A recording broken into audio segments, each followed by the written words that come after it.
Omar Sy, l'un des acteurs les plus aimés du cinéma français, a récemment fait parler de lui pour une raison bien inhabituelle. Invité à participer à l'émission culte Fort Boyard, il espérait offrir au public un moment inoubliable. Pourtant, ce fut une toute autre histoire. Dès les premières épreuves, l'acteur de Lupin s'est retrouvé en grande difficulté, accumulant les erreurs et affichant une nervosité inhabituelle. Son charisme légendaire et son humour naturel n'ont pas suffi à masquer son malaise croissant. Face aux critiques et aux moqueries des téléspectateurs, Omar Sy a décidé de prendre la parole. Dans une publication émouvante sur ses réseaux sociaux, il a présenté ses excuses à ses fans pour ce qu'il a lui-même qualifié de « performance catastrophique ». Mais il ne s'est pas arrêté là. En toute sincérité, il a avoué avoir dû affronter l'une de ses plus grandes peurs, la claustrophobie. « Je pensais pouvoir gérer, mais quand je me suis retrouvé enfermé dans cette cellule obscure et étroite, j'ai complètement perdu mes moyens », a-t-il confié. Cette révélation a changé le regard du public. De nombreuses personnalités et fans lui ont apporté leur soutien, saluant son honnêteté et son courage. Certains ont même partagé leurs propres expériences de claustrophobie, transformant ce qui semblait être un échec en une discussion bienveillante sur la gestion des peurs. Finalement, malgré sa contre-performance, Omar Sy a une fois de plus conquis les cœurs, non par sa force physique, mais par son authenticité. Invité à la dernière réunion du Papotin, Omar Sy a surpris tout le monde en présentant ses excuses publiques pour son passage chaotique à Fort Boyard en 2006. L'émission Les Rencontres du Papotin sur France 2, connue pour ses échanges sincères et désarmants entre des personnalités et des journalistes atypiques, a déjà accueilli de nombreuses figures emblématiques.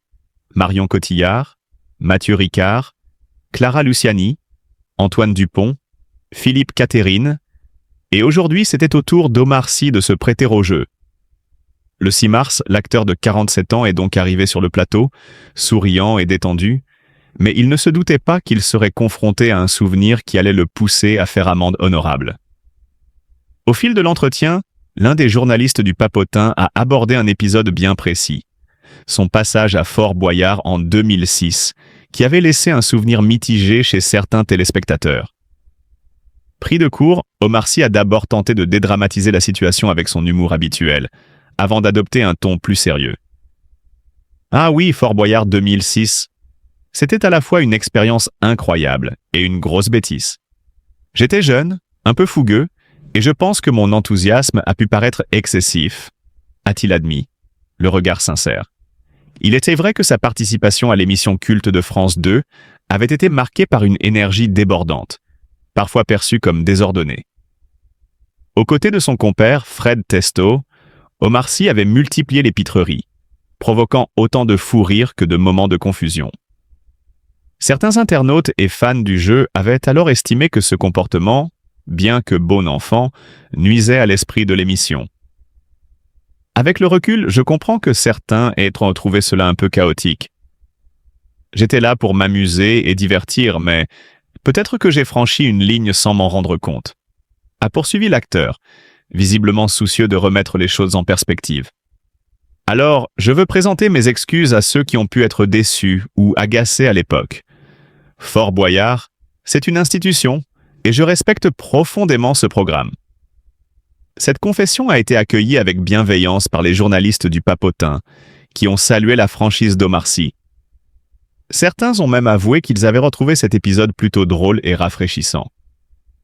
C'est aussi ce qu'on aime chez toi, Omar.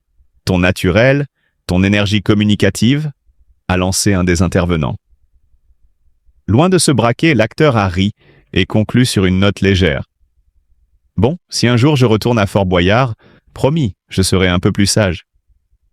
Enfin, peut-être, ce moment d'authenticité a une nouvelle fois prouvé que les rencontres du Papotin est un espace unique de vérité et de spontanéité où les personnalités se dévoilent sans fard. Omar Sy, avec son sourire et sa sincérité, a su transformer une anecdote ancienne en un instant de réflexion et de complicité partagée avec le public. Une preuve, s'il en fallait encore une, de son immense capital sympathie. Omar Sy sous pression dans les réunions de Papotin.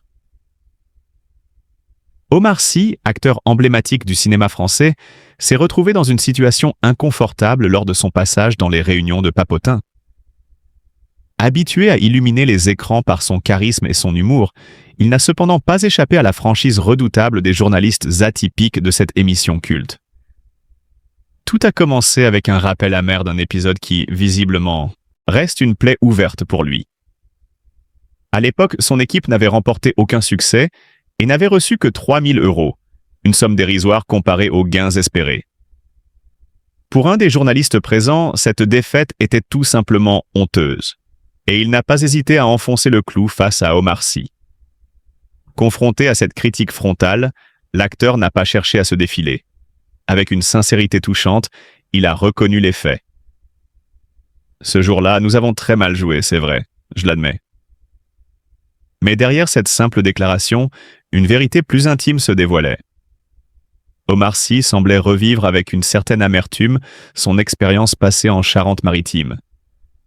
Un souvenir teinté d'échec, mais aussi d'une peur bien réelle qu'il n'a pas hésité à confesser. On ne pouvait pas continuer comme ça, je suis d'accord avec toi, mais en vérité, je n'étais pas à l'aise. Toute cette histoire de château avec des araignées et tout ça, ce n'est pas mon truc. J'aurais voulu bien faire, mais je n'y suis pas arrivé. Je n'ai pas réussi. J'ai peur des araignées, c'est mon obsession. Une révélation inattendue qui aurait pu susciter un brin d'empathie, mais qui, au contraire, n'a pas convaincu son interlocuteur. Loin d'être attendri par cette confession, ce dernier semblait profondément affecté par la défaite en elle-même, incapable de l'accepter comme une simple mésaventure. Touché en plein cœur, il ne s'est pas privé d'exprimer à son tour pourquoi cet échec l'affectait tant. Face à lui, Omar Sy, pourtant maître dans l'art du rire et de la dérision, a dû cette fois se confronter à une vérité implacable. Certaines défaites marquent aussi plus que d'autres, et face à l'intransigeance du papotin, même les plus grandes stars peuvent vaciller. Un acteur en plein tourment. Omar Sy présente ses excuses. Omar Sy, acteur adulé du public, s'est récemment retrouvé au cœur d'une controverse inattendue après avoir laissé échapper des propos qui ont rapidement enflammé les réseaux sociaux. En évoquant sa relation passionnée avec l'émission culte Fort Boyard, il a révélé un tempérament des plus surprenants, oscillant entre euphorie et désespoir en fonction des performances des équipes. Une confession qui, bien que sincère, n'a pas manqué de faire réagir. Je ne peux tout simplement pas dormir si une équipe ne récolte pas au moins 3 000 € pour l'association qu'elle représente. C'est au-delà du raisonnable, c'est viscéral. Si elle échoue, je plonge dans un gouffre émotionnel sans fond. Je pleure à chaudes larmes, je claque les portes. Je passe des nuits à blanches, submergé par un sentiment d'impuissance absolue. Mon corps tout entier réagit. Je mange frénétiquement. Je tape du pied au sol. Je me lamente en boucle. Je suis incapable de trouver du réconfort. C'est comme si mon univers s'effondrait à chaque défaite. Je ne veux plus voir l'émission. Je jette des objets comme s'ils étaient contaminés par la honte de la défaite. C'est insoutenable. Cette déclaration, pour le moins saisissante, a mis en lumière un attachement profond, presque obsessionnel, à ce programme mythique où des célébrités relèvent des défis physiques et mentaux afin de collecter des fonds pour des causes caritatives. Mais ce qui a particulièrement marqué les esprits, c'est son témoignage poignant sur une nuit de 2018 où une équipe avait échoué à atteindre le seuil des 3 000 €. Cette nuit-là, je n'ai pas dormi une seule seconde, pas une. J'étais en proie à une rage sourde, une frustration insoutenable. Mes dents grinçaient malgré moi, je criais dans ma chambre, je suffoquais sous l'effet d'un stress incontrôlable. J'ai cru que mon cœur allait exploser. Le seul moyen de m'apaiser? Qu'un ami m'emmène au parc, qu'il me force à inspirer profondément, à sentir l'air frais sur mon visage et qu'il me murmure que tout ira bien. Seulement là, je peux commencer à me calmer. Des propos bouleversants, mais qui ont aussi été interprétés comme excessifs par certains internautes. Loin de faire l'unanimité, cette confession a suscité une vague de réactions contrastées.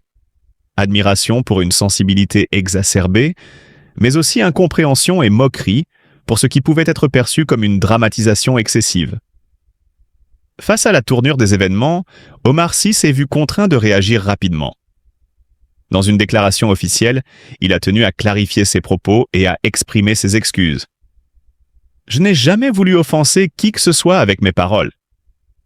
Ma passion pour Fort Boyard est immense, peut-être même trop, et j'admets volontiers que mes réactions sont parfois disproportionnées. Mais ce que je voulais surtout transmettre, c'est l'importance que j'accorde aux causes humanitaires. Je demande pardon à ceux qui ont pu être choqués ou troublés par mes déclarations.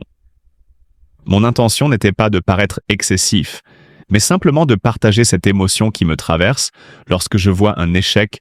Évidemment, il y aura après l'impact sur les jeunes, sur cette notion d'appartenance au campus et pour les jeunes, en tout cas dans mon campus, n'est pas forcément encore acquise, mais pour les équipes pédagogiques et les enseignants, cette thématique-là commence à être prégnante parce qu'on les embarque via les directions et les chefs d'établissement dans des actions très structurantes. Voilà, donc ça peut être des investissements, de la formation de formateurs.